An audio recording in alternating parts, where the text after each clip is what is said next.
May nasa labas ng isang gusali, at tinatanong nito kung nandito ba siya prinsipe. Sinasabi ng prinsipe na narinig niya na ba, na nawalan siya ng malay habang nagsagawa ng hunger strike para ay protesta ang pagtatayo ng bagong gusali. Dumating siya talaga sa lalong madaling panahon, mangyaring isave ang pangungulit para sa ibang pagkakataon, bagaman. Naghanda siya ng bagong lupa na gagamitin para sa sakahan, kaya kunin niya yon at umalis para sa araw na ito.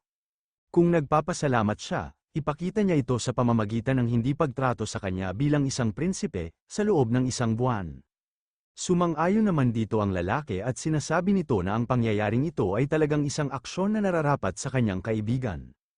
Umapila siya dahil mawawala ang hardin niya kung magtatayo ng bagong gusali, at mauuwi sa galit ng mga nakatataas. Hindi yun isang bagay na gagawin ng isang prinsipe.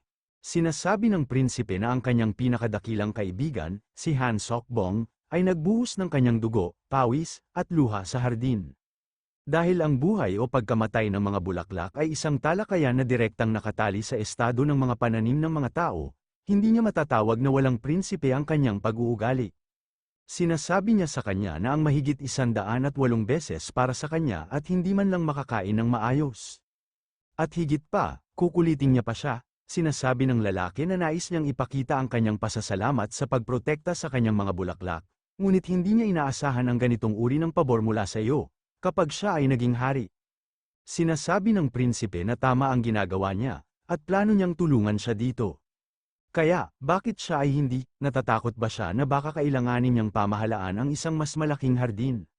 Sinasabi ng lalaki na isantabi ang kanyang mga pansariling hangarin at magsikap para sa kapakanan ng publiko.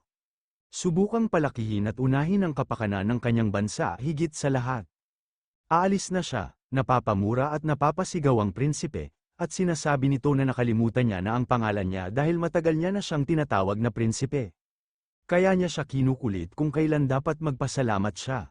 Ayos lang, wala na siyang pakialam sa kapakanan niya simula ngayon.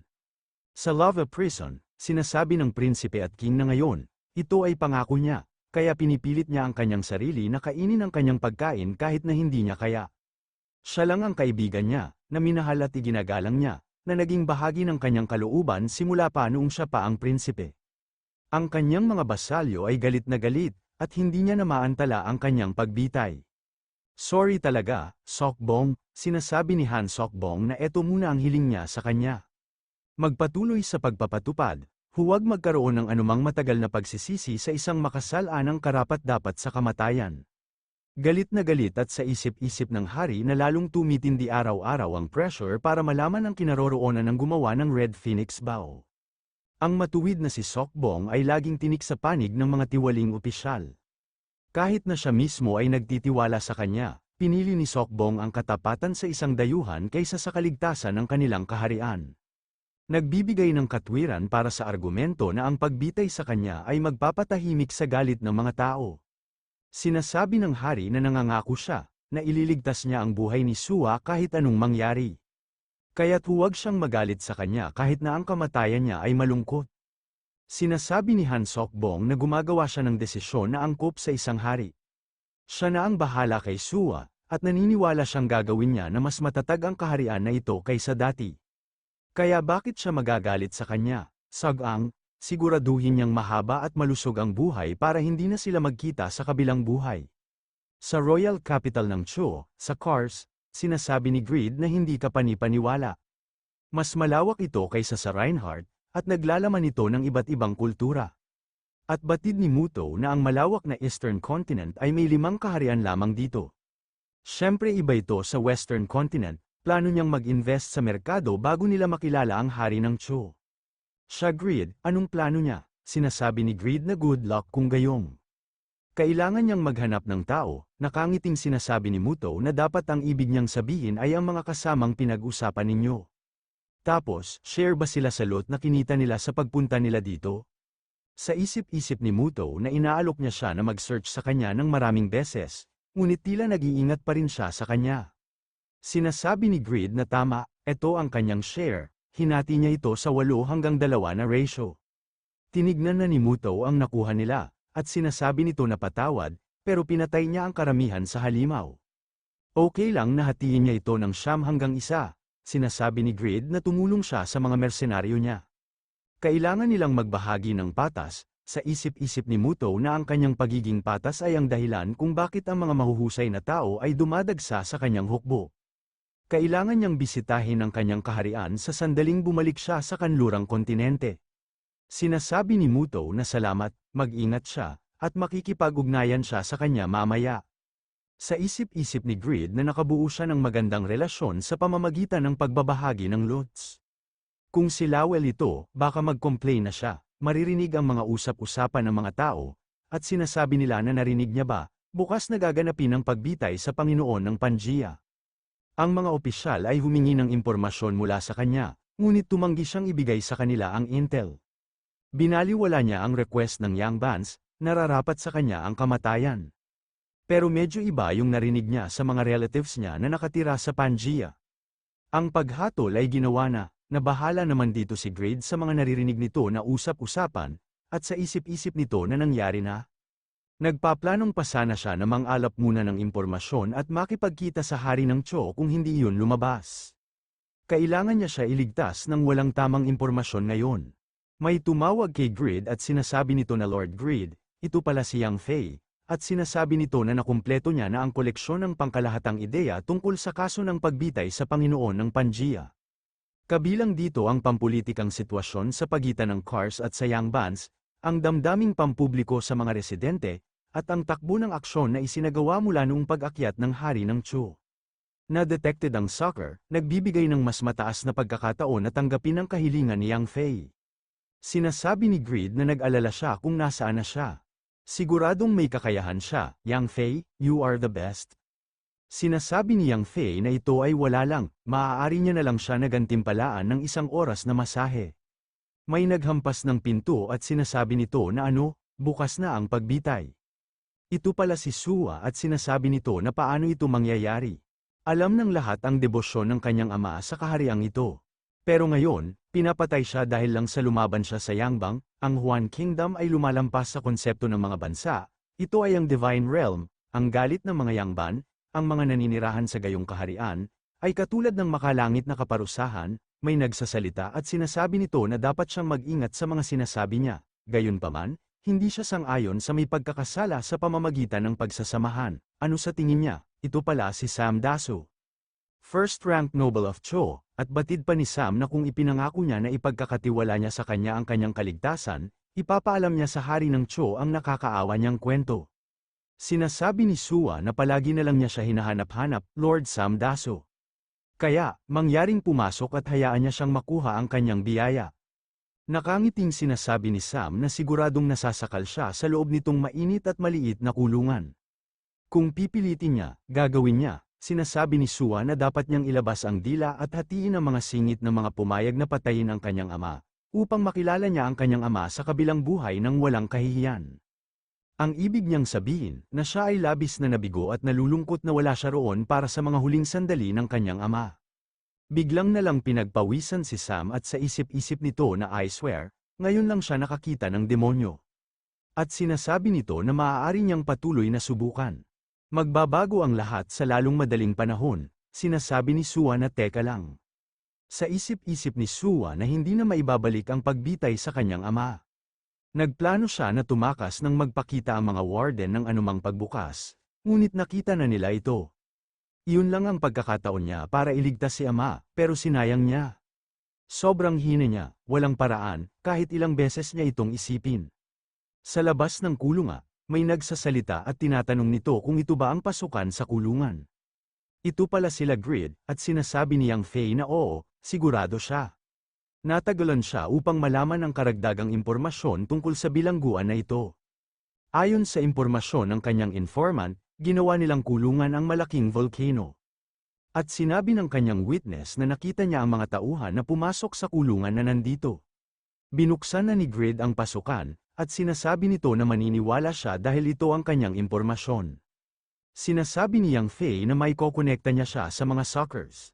Ang ibig niyang sabihin, ang mga mayayamang tao na maaaring humiling ng eksklusibong pagpupulong sa hari, na itinuturing niyang Plan B.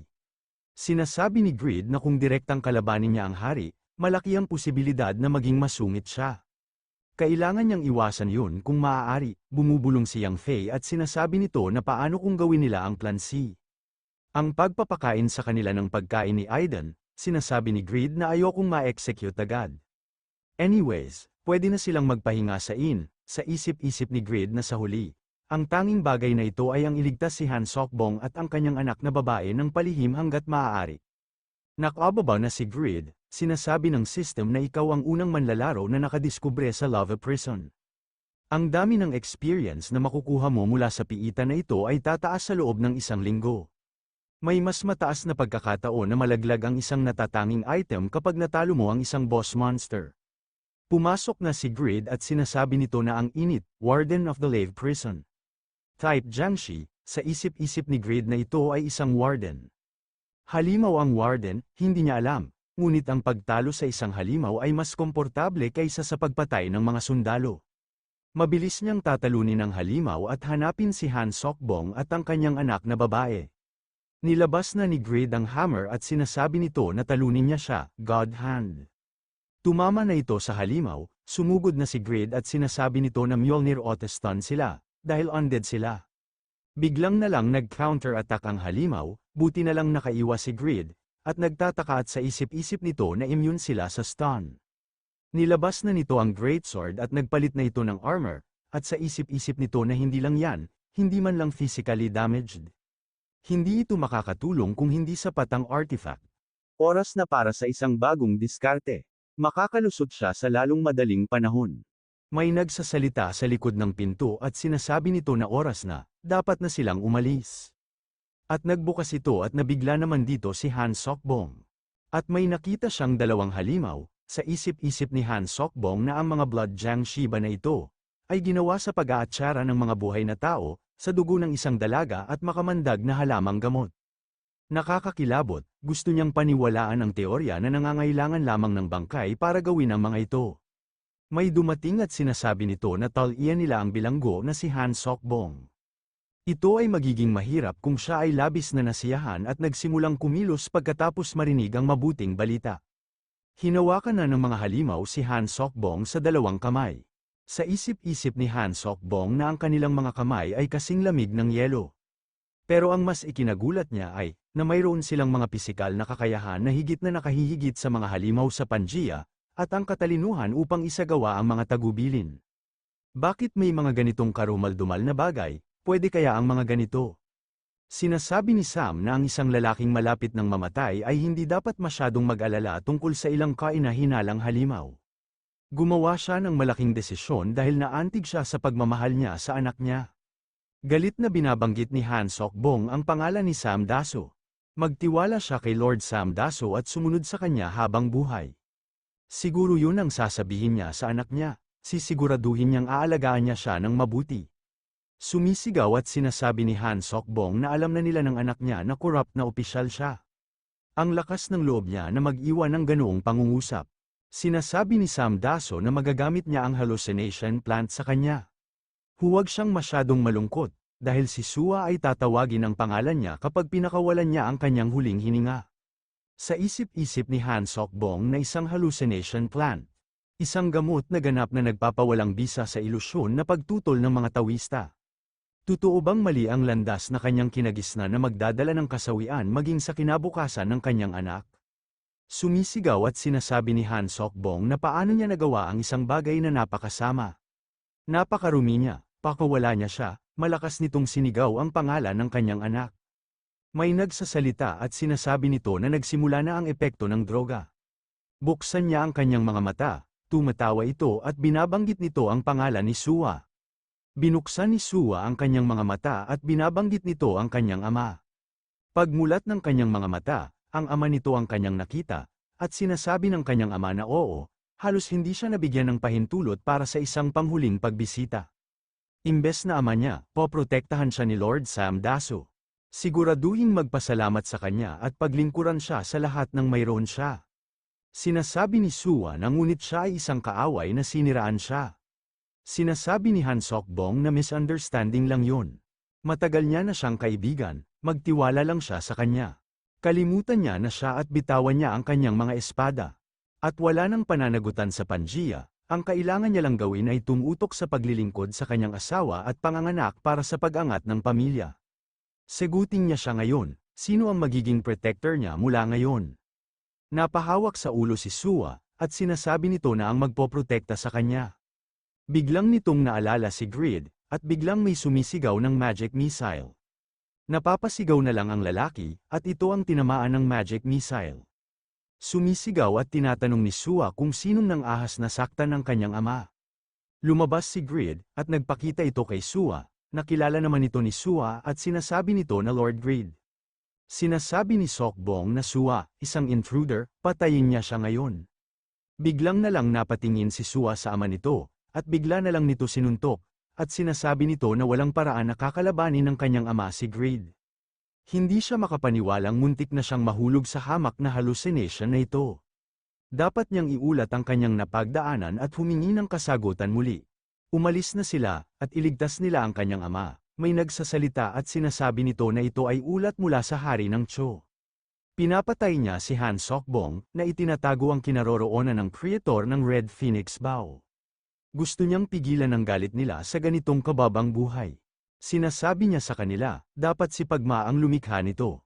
Hindi niya alam kung paano siya nabuhay pagkatapos umalis sa Huan Kingdom, pero kung itago ni Han Sokbong hanggang dulo, kailangan na nilang kumilos. At batid ng isa na gusto niya na makita si Pagma. Miss niya na ang kanyang witty swordsmanship, tumatawa at sinasabi ng isa na natalo siya ni Hanyaw sa isang strike. Hindi niya matatawag na swordsmanship yan, sinasabi ng nakatalikod na wag siyang masyadong excited. Hindi ito ang Huan Kingdom. Panatiliin ang kanilang dignidad sa harap ng karaniwang tao, ganyan sila, mga young buns.